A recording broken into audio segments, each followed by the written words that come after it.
Baik, Assalamualaikum warahmatullahi wabarakatuh. Waalaikumsalam warahmatullahi wabarakatuh. Selamat siang semuanya. Kami dari kelompok 13 akan mempresentasikan mengenai materi terakhir dalam mata kuliah digital business ini, yaitu sustainability bisnis digital atau keberlanjutan bisnis digital.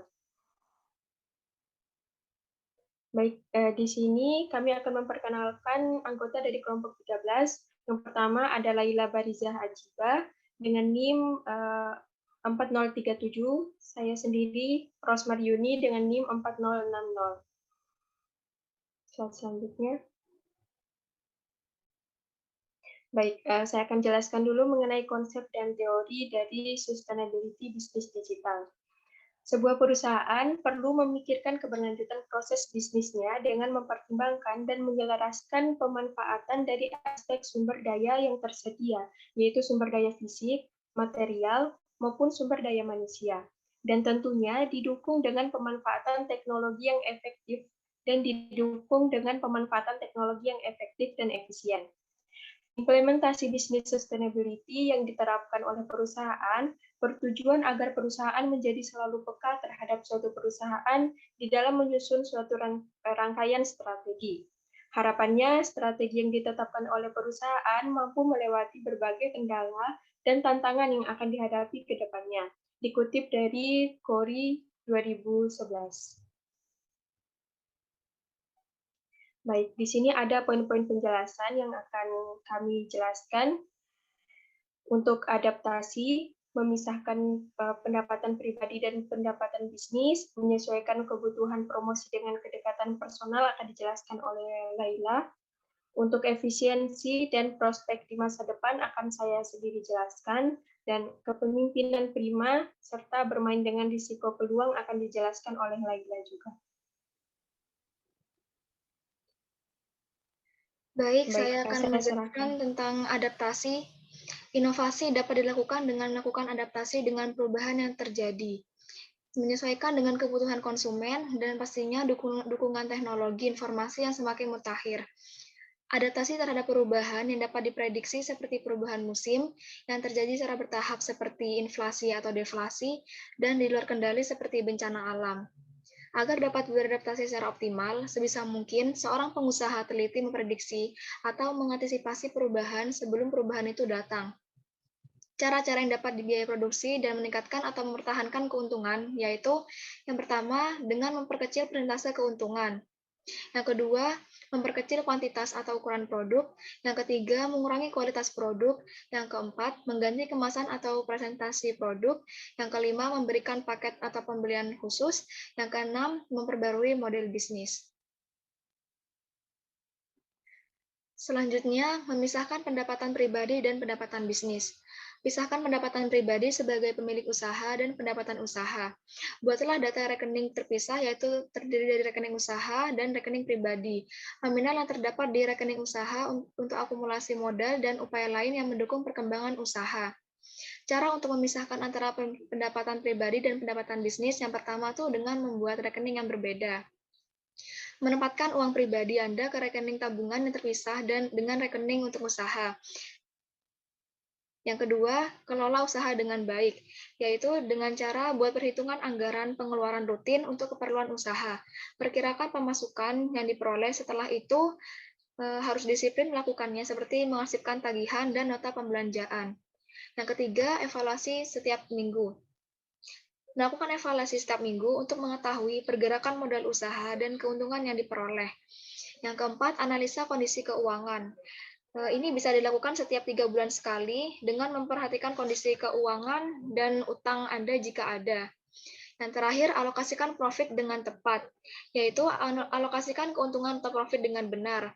Misalnya menggunakan formasi mengalokasikan usaha dengan 2,5 dibanding 15, dibanding 20, dibanding 30, dibanding 32,5. Maksudnya ini 2,5% ini disisipkan untuk zakat usaha, 15% dananya simpan untuk ditabung atau dananya disimpan Dan 20%-nya itu pisahkan untuk cicilan utang modal, meskipun modal ini terdiri dari dompet Anda sendiri, yang 30% gunakan untuk kepentingan pribadi, dan 32% pisahkan untuk tabungan pengembangan usaha.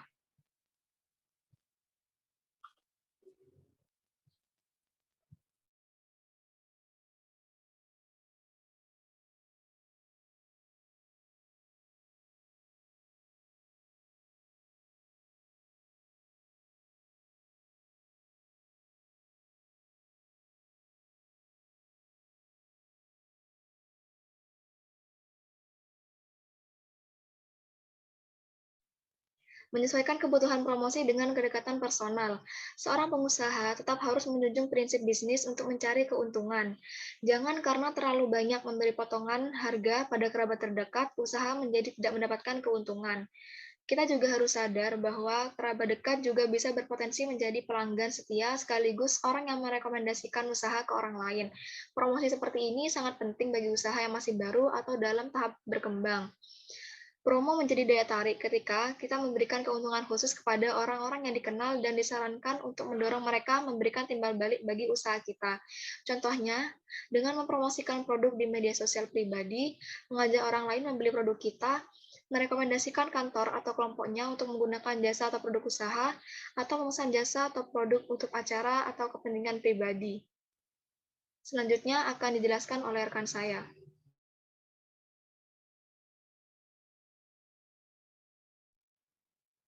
Baik, selanjutnya adalah efisiensi.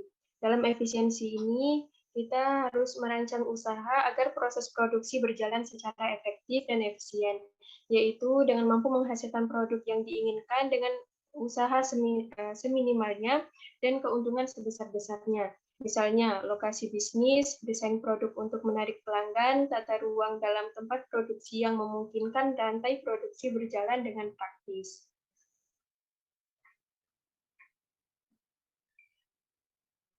Selanjutnya ada prospek di masa depan. Usaha yang berkelanjutan adalah usaha yang menghasilkan produk yang dibutuhkan dari waktu ke waktu. Contoh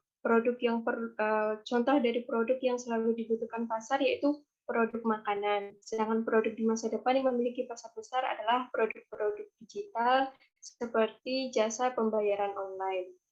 Bagi usaha yang memiliki pangsa pasar luas, merespon tren merupakan hal yang positif karena produk yang sesuai dengan tren akan cenderung laku di pasaran.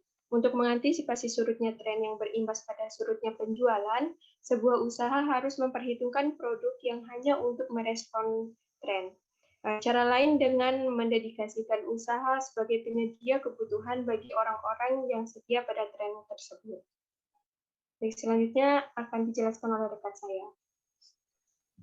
Kepemimpinan usaha. Seorang pemilik usaha bertanggung jawab memastikan kekompakan, produktivitas, dan profesionalitas para pekerja tenaga kerja dengan baik. Buatlah target evaluasi baik secara individu maupun dengan tim.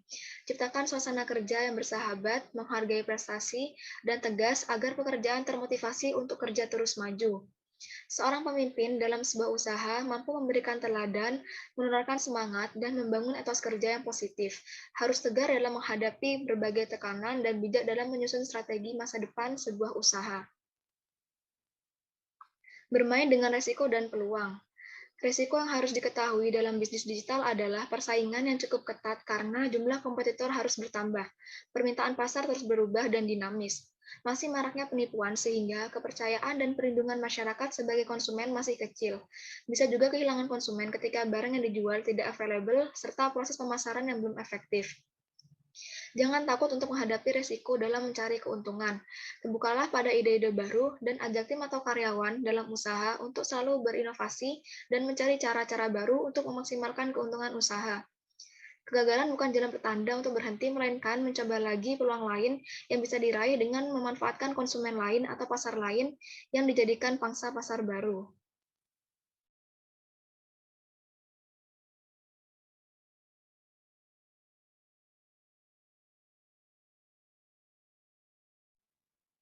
Baik, materi telah kami jelaskan. Selanjutnya kami akan menampilkan materi tambahan berupa video.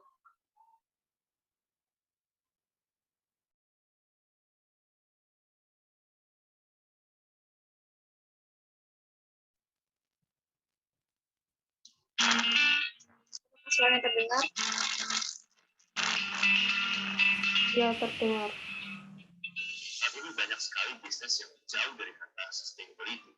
Karena kita lihat sekarang ini banyak sekali startup yang ternyata dimodali oleh pemodal-pemodal besar, venture-venture besar, namun kenyataannya ternyata produknya hanya tren sesaat. Antrian yang panjang, orang rela mungkin antri berjam-jam, namun ternyata 6 bulan kemudian perusahaan tersebut rugi atau keuangannya merah. Nah, kalau kita lihat sekarang banyak sekali pelaku bisnis hanya mementingkan jangka pendek. Kalau kita lihat dari sebuah bisnis, itu ada 3 fase yang harus mereka lewati.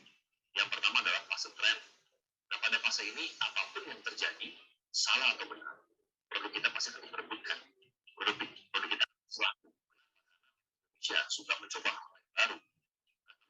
Banyak dari kita yang tidak bisa lolos dari jebakan tren. Nah, yang terjadi selama 6 bulan. Nah, bagi perusahaan-perusahaan yang mengerti strategi yang tepat, mereka bisa sustain, mereka perlu masuk ke fase yang kedua, yaitu fase lifestyle. Nah, ketika kita masuk ke fase lifestyle, membeli produk kita, menggunakan jasa kita, itu bukan hanya sekedar bukan orang banyak, tapi sudah menjadi gaya hidup mereka. Mereka bahkan tidak bisa lepas karena mereka sudah terbiasa dengan kebiasaan-kebiasaan yang mereka lakukan setiap harinya. Ini adalah fase yang menurut saya adalah fase yang paling kuat. Nah, pada fase ini, produk sudah sustain dan bisa berjalan mungkin selama puluhan tahun. Fase ketiga adalah culture. Nah, apa yang disebut dengan culture? Culture ini misalkan sebutlah kalau kita bicara mengenai American food, kita akan ingat brand-brand dari fast food restoran yang ada di Indonesia, warna merah dan warna kuning. Kalau kita ingat tentang coffee shop dari Amerika Serikat, kita ingat misalkan sebuah brand coffee shop dengan warna hijau, teman-teman kita semua sudah tahu. Nah, ada demonstrasi misalkan yang terjadi untuk negara Amerika tersebut, maka yang sudah dilakukan mungkin adalah 2 restoran tersebut dan 1 coffee shop tersebut. Kenapa? Karena tersebut sudah menjadi sebuah culture dari sebuah bangsa, culture dari sebuah negara. Nah, sebuah culture artinya sudah menunjukkan begitu kuat, bukan hanya sekedar kebiasaan, tetapi negara sendiri yang bisa menjadi sebuah model dari identitas dari produk tersebut.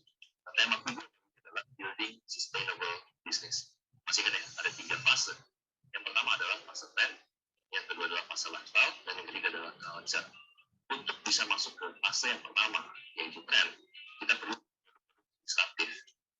Namanya adalah sederhana. Kemudian yang kedua, untuk bisa masuk ke fase lifestyle, kita perlu akuisisi pasar. Jadi kalau kita lihat sekarang, di era sekarang, untuk bisa mengakuisisi pasar, yang paling efektif adalah kita butuh modal yang besar. Kita perlu fundraising kepada mungkin investor atau mungkin kepada venture capital. Kita lihat sekarang ini, orang Indonesia ya dengan sangat gampang pindahkan pembelanjaannya dengan misalkan payment gateway atau misalkan dengan e-money yang memberikan diskon lebih besar. Nah, diskon lebih besar itu subsidi. Itu pasar. Kemudian ketiga, untuk bisa masuk ke fase culture, kita perlu sekedar modal, kita perlu tim. Nah, dengan ada tim ini, kita bisa membangun sebuah konsep di mana kita bisa memancing di lautan biru. Kita memikirkan lautan biru yang baru itu betul-betul literally baru.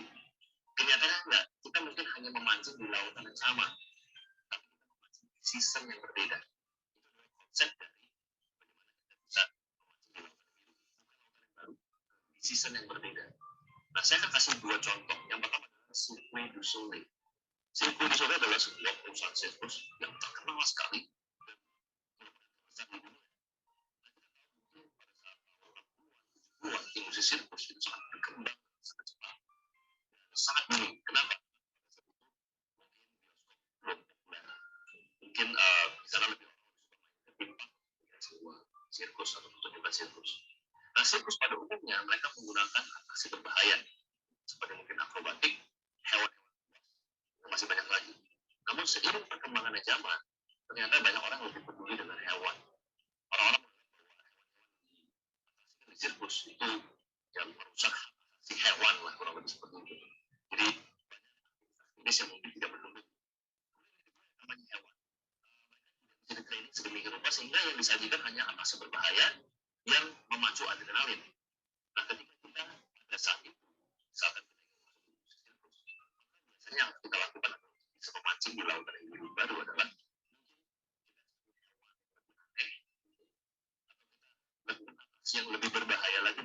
sebagainya. Nah, itu sama seperti itu, masih di lautan yang sama, dengan alat pancing yang sama, dengan sistem yang sama, tidak terbukti. Sebuah perusahaan Cirque du Soleil, di mana mereka mengeliminasi beberapa hal. Mereka mengeliminasi yang namanya binatang-binatang buas. Nah, hal ini membuat aneh. Padahal pada saat itu, yang namanya sirkus itu harus sesuatu yang ada hewan. Ada sebuah perusahaan yang malah mengeliminasi hewan-hewan buas dan juga mengurangi bagian dari akrobatiknya. Lalu kemudian ditambahkan sentuhan cerita dan teatrikal. Nah, ternyata luar biasa, people love story. Orang lebih suka story. Jadi yang oleh Cirque du Soleil itu ternyata gabungan antara sedikit akrobatik dengan sebuah teatrikal. Ada story di sana sehingga bisa berkesinambungan, kemudian juga orang menunggu cerita-cerita berikutnya dan lebih mengandalkan manusia, lebih mengandalkan intelijensi manusia. Ada stand up comedy juga di sana. Nah, ketika dibuat sebuah produk yang baru dengan industri yang sama tanpa menggunakan nama hewan dan akrobatik berbahaya, dan sampai hari ini 2019 ya Cirque du Soleil masih bertahan sampai saat ini dan memiliki bisnis sustain. Selain daripada Cirque du Soleil, ada studi case yang kedua yang saya ambil dari buku yang saya baru selesai baca, yaitu Shifting. Merupakan buku kedua dari Motion Strategy. Sebenarnya studi case yang mengatakan bahwa ternyata jumlah sel penjara untuk para napi di Amerika Serikat ternyata sangat kurang, sangat terbatas. Artinya mereka mencoba untuk mencari sebuah solusi, baik itu jangka pendek, menengah, atau panjang. Sel. Nah, sel yang pertama ya, menambah jumlah sipir untuk menjaga ya, para napi tersebut. Nah, ternyata mereka memikirkan budget tersebut terlalu tinggi. Tapi gimana caranya kalau misalkan kita nggak buat ya, napi-napi ini mau ditaruh di mana? Kalau misalkan ditaruh di sel yang mungkin satu sel 3 orang, harusnya mungkin kapasitas 1 orang, maka mungkin akhirnya mereka jadi keluar menjadi orang lebih baik. Kemudian juga hasil riset mengatakan bahwa ternyata orang-orang yang di penjara tidak selalu begitu keluar jadi orang yang lebih baik. Kenapa? Karena sipir, orang-orang yang dekat dengan para napi tersebut, mereka tidak di-training untuk bisa menjadikan napi. Ya, mereka di-training untuk menjaga keamanan. Ya, kalau ada yang lolos, kabur ya, kemudian harus ditangkap. Itu tugas sipir. Saya tidak menyalahkan tugas sipir. Memang tugasnya adalah memang menjaga, bukan mengedukasi. Nah, kemudian dicoba untuk menerapkan konsep dari shifting atau motion strategy, bagaimana sama dengan sistem yang berbeda. Strategi dari motion strategi menggunakan sebuah konsep bagaimana kalau napi-napi itu bukan sel yang baru, tapi napi-napi itu bisa dipekerjakan di angkatan darat, US Army. Ya, nah, jadi kenapa dipekerjakan di angkatan darat? Kenapa? Karena tidak perlu membeli tempat. Angkatan darat itu mungkin dengan angkatan udara itu punya tempat yang besar.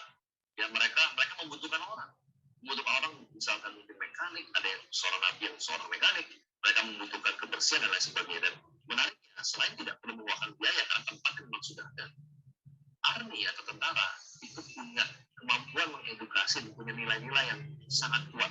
Ya, karena untuk bisa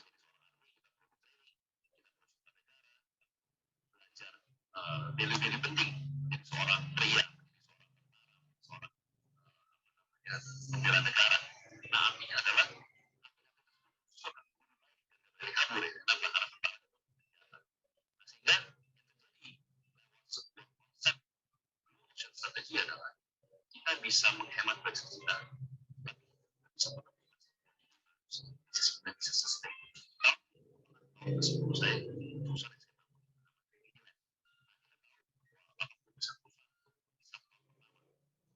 saya 80% ya, 80% dari sisa 20% itu di tahun kelima. Ini hanya 4% perusahaan dari 100 perusahaan hanya yang bertahan sampai tahun kelima. Ketika bisnis ini sudah melewati banyak fase, yaitu fase tren, sudah masuk ke fase culture. Nah, di sini saya ingin berbagi bagaimana sustainable business, dan saya ingin memberikan scholarship, free scholarship, bagaimana free scholarship dan apa itu building sustainable business. Pastikan teman-teman mendengarkan video ini sampai akhir. Nah, saya percaya bahwa orang-orang hebat seperti Cristiano Ronaldo, ya, seperti Warren Buffett, mereka adalah orang-orang yang punya punya satu kesamaan. Kesamaan adalah mereka memiliki mentor. Mentor ini bukan orang yang serta-merta lebih tinggi dari kita. Mereka bisa melihat blind spotnya kita. Atau tidak bisa lihat. Punya Benjamin Graham. Dia belajar sama Benjamin Graham. Seorang investor besar di Amerika Serikat saat itu. Dan Warren Buffett bersedia untuk bekerja tidak dibayar untuk supaya bisa belajar dengan Benjamin Graham. Cristiano Ronaldo juga punya seorang yang membawa dia masuk ke Manchester United, dilatih sehingga memiliki yang namanya mental juara. Nah, untuk itu, kalau ditanya Pak membangun Trinity 10 tahun, apakah Pak Bong punya mentor? Saya jelas punya mentor. Pak Martin Yusuf adalah mentor saya. Ya, walaupun tidak ketemu secara langsung, saya membentuk saya sangat panjang.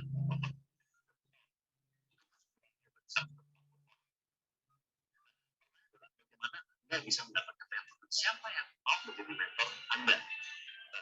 Ya, saya membuat sebuah program baru namanya adalah The Mentor Class. Ya, The Mentor Class ini adalah sebuah konsep di mana saya ingin mementoring Anda secara langsung. Ya, tapi saya tidak mementoring Anda satu persatu, tapi saya akan membuat sebuah kelas di mana saya bisa mementor 50 orang dalam satu kelas. Apa saja yang kita bahas di The Mentor Class? Yang pertama adalah fundraising. Saya betapapun kita, kalau kita tidak punya bensinnya, kita tidak tahu bagaimana cara mendapatkan kita tidak akan berjalan. Kemudian yang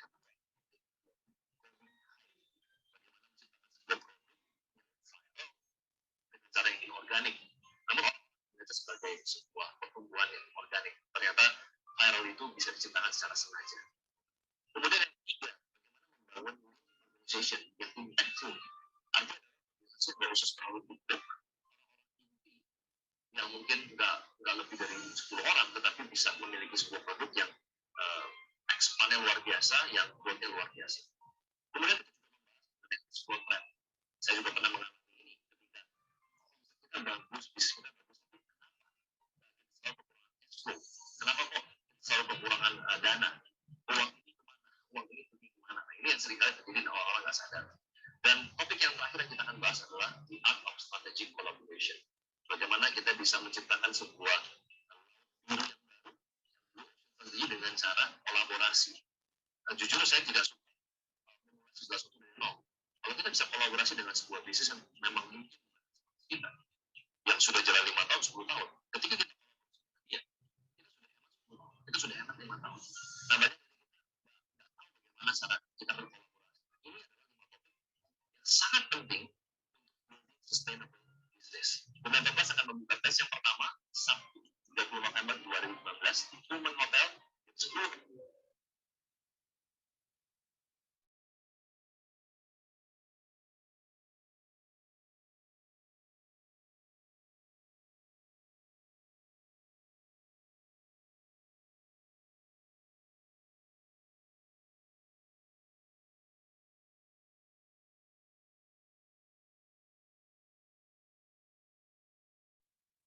Baik, selanjutnya sesi tanya jawab dan menjawab pertanyaan.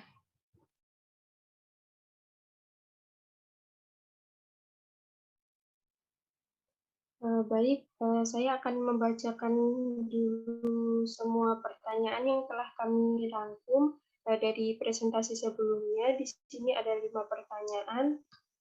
Pertanyaan pertama, yaitu dari Karenina Dwi Adani dengan NIM 4025. Pertanyaannya, menurut kelompok Anda, strategi apa yang bisa dilakukan UMKM agar mampu beradaptasi di tengah pandemi seperti ini? Pertanyaan kedua, dari Anita Anjar Kurniasari dengan NIM 4054. Pertanyaannya, problematika daerah adalah penyesuaian dan peningkatan kualitas sumber daya manusia di bidang digitalisasi. Bagi sumber daya manusia yang sudah ada, sulit untuk mengikuti perkembangan IT. Bagaimana solusinya? Pertanyaan ketiga dari Angga Rizky Rahmatullah dengan NIM 4006. Pertanyaannya, bagaimana menurut kelompok Anda jika ada seseorang pemimpin yang tidak memberikan teladan yang baik dan memberikan etos kerja yang negatif dalam perkembangan usahanya? Sebagai bawahan, apa yang perlu dilakukan menghadapi pemimpin seperti itu? Yang keempat, pertanyaan dari Binti Nurul dari kelompok 9. Pertanyaannya, mengapa perusahaan sangat penting untuk menerapkan prinsip-prinsip bisnis berkelanjutan? Dan pertanyaan terakhir dari Safa Prasetyaning Putri dengan NIM 4004 dari kelompok 6. Pertanyaannya, apakah keberlanjutan bisnis digital perlu isu-isu mengenai bisnis sekitar? Jika iya, bagaimana contohnya? Baik, kami akan menjawab pertanyaan-pertanyaan tersebut. Silahkan, Laila. Pertama, saya menjawab pertanyaan dari Karenina Dwi. Menurut kelompok Anda, strategi apa yang bisa dilakukan UMKM agar mampu beradaptasi di tengah pandemi seperti ini? Menurut kelompok kami, peluang dari suatu bisnis ini berkaitan dengan sektor kebutuhan dasar manusianya. Perlu ketelitian dan bekerjasama bisnis dengan pihak lain, misalnya bermitra kepada perusahaan yang besar yang memerlukan bantuan kepada perusahaan kecil sebagai partner bisnisnya.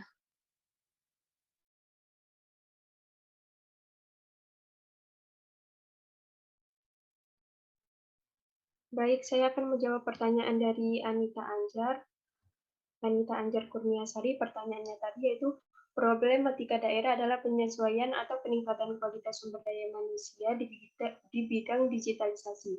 Bagi sumber daya manusia yang sudah ada, sulit untuk mengikuti perkembangan IT. Bagaimana solusinya? Baik, sebenarnya problematika seperti itu memang sering kita jumpai di kehidupan ini, di mana ketika sumber daya manusia sudah memadai, namun perkembangan IT menurun. Ketika sumber daya manusia kurang memadai, namun IT berkembang maju. Nah, ketika sumber daya manusia memadai dan IT sudah bisa berkembang maju, maka dibutuhkan kesadaran dari sumber daya manusianya untuk selalu belajar dalam beradaptasi atau menyesuaikan dirinya untuk mengikuti perkembangan IT.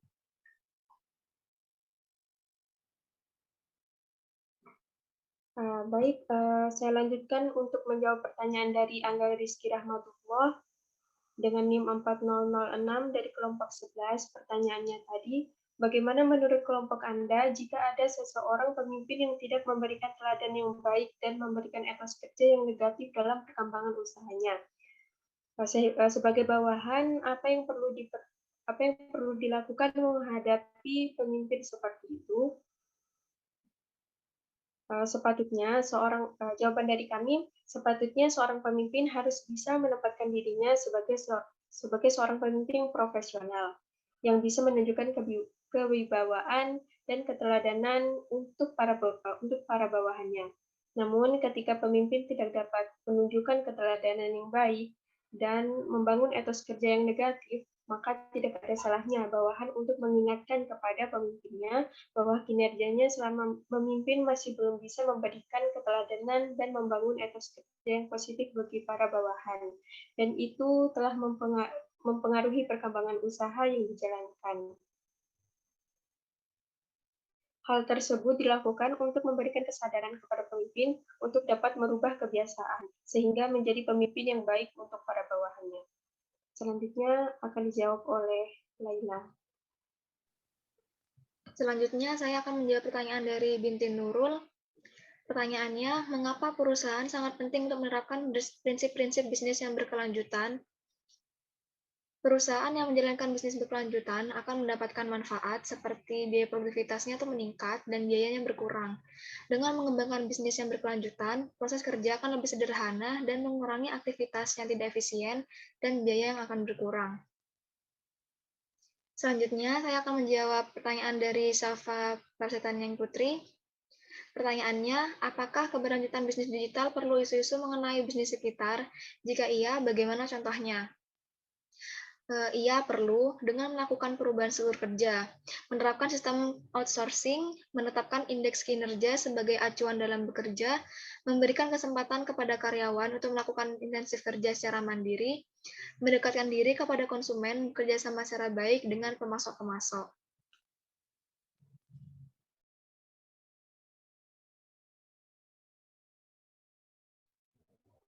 Baik, semua pertanyaan telah kami jawab. Saya akan membacakan kesimpulan dari presentasi kami.